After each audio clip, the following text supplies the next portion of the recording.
चैतन्य प्रभु नित्यानंद श्री अद्वैत गदाधर श्री वासादि गौर भक्तवृंदा। गोदावरी के तट पर राय रामानंद से मिलन। इस प्रकार भट्ट परिवार पर कृपया करके महाप्रभु गोदावरी के तट पर पहुँचे। गोदावरी का दर्शन करके उन्हें यमुना जी का स्मरण हो आया। उन्होंने आनंद पूर्वक यमुना जी में स्नान किया और घाट से कुछ दूरी पर बैठकर कृष्ण नाम का कीर्तन करने लगे।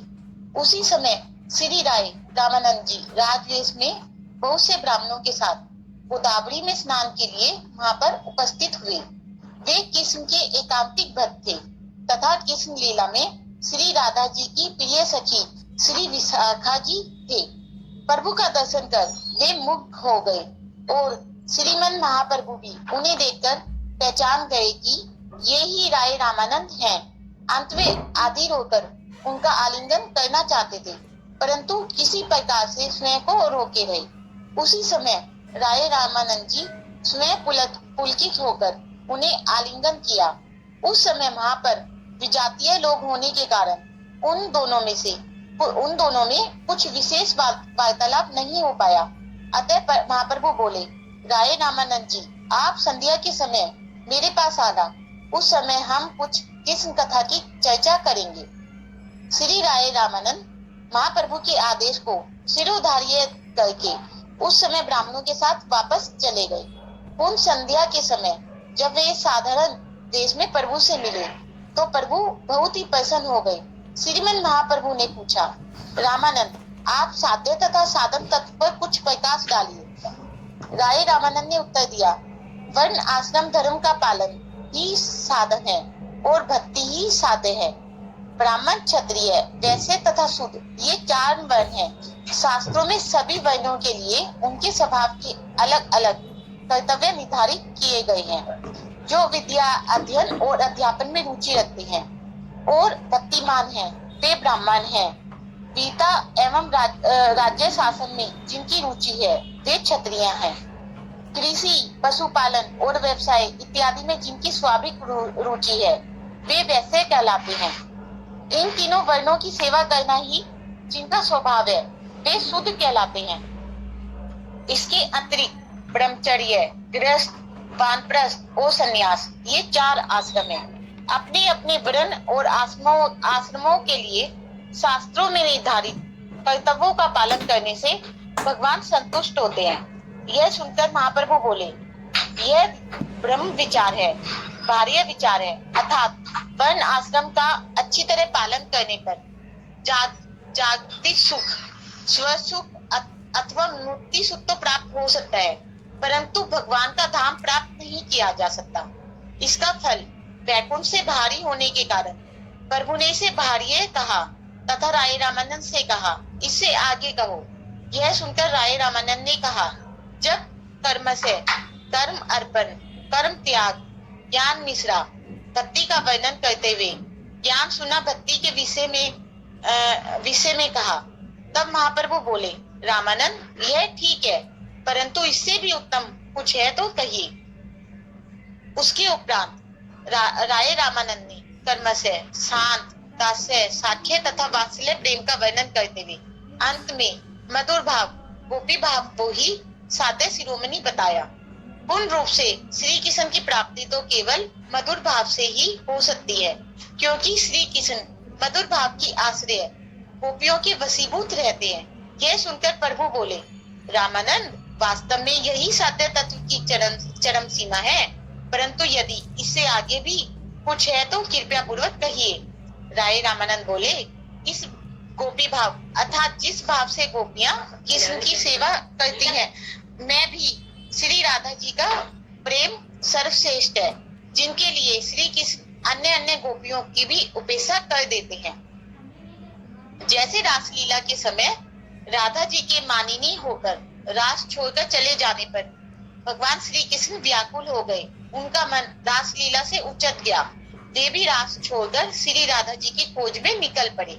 यह सुनकर श्रीमन महाप्रभु प्रसन्न होकर कहने लगे, रामानंद जी, जिस उद्देश्य से मैं आपके पास आया था वह तो पूरा हो गया। अब मुझे पूर्ण रूप से साध्य साधन तत्व का ज्ञान हो गया। यदि इससे भी आगे कुछ है तो कहिए। मेरी सुनने की बहुत इच्छा हो रही है। इस पर राय रामानंद ने कर्मशः कृष्ण तत्व, राधा तत्व, रस तत्व एवं प्रेम तत्व का वर्णन किया। इसे सुनकर प्रभु बोले, रामानंद जी, आपकी कृपया से मुझे साध्य वस्तु का तो अच्छी प्रकार से ज्ञान हो गया है। अब कृपया पूर्वक साधन अर्थात वह उपाय बताइए जिसकी सहायता से इस साध्य वस्तु को पाया जा सके। राय रामानंद बोले, श्री कृष्ण की मधुर रस की लीलाएं बहुत ही गोपनीय है।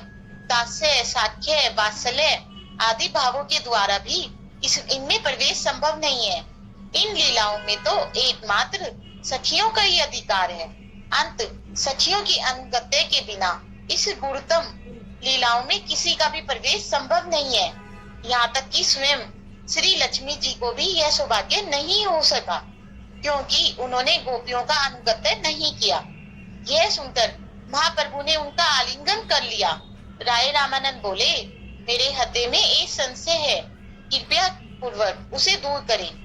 पहले मैंने आपको सन्यासी के रूप में दर्शन किया, परंतु अब आपको श्याम वर्ण वाले गोप के रूप में देख रहा हूँ। मुझे आपके सामने एक सोने की मूर्ति दिखाई दे रही है, जिसकी गोल क्रांति से आपका श्याम वर्ण ढका हुआ है तथा आपके हाथों में बंसी भी दिख रही है।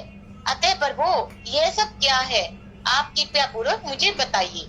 यह सुनकर श्री चैतन्य महाप्रभु कहने लगे, श्री कृष्ण के प्रति आपका प्रगाढ़ प्रेम है तथा उस प्रेम का स्वभाव भी ऐसा ही है।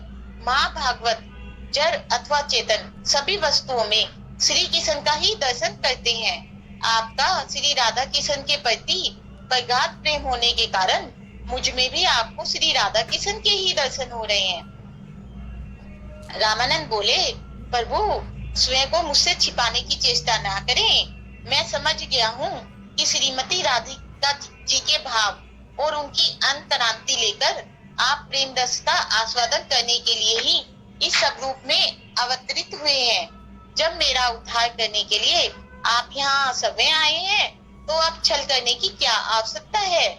यह सुनकर श्रीमन महाप्रभु हंसते हुए उन्हें अपना रसराज श्री कृष्ण एवं श्री महास्वरूपा श्री राधिका जी के मिलित स्वरूप का दर्शन करवाया। दर्शन करते ही राय रामानंद जी आनंद से मूर्छित होकर भूमि पर गिर पड़े।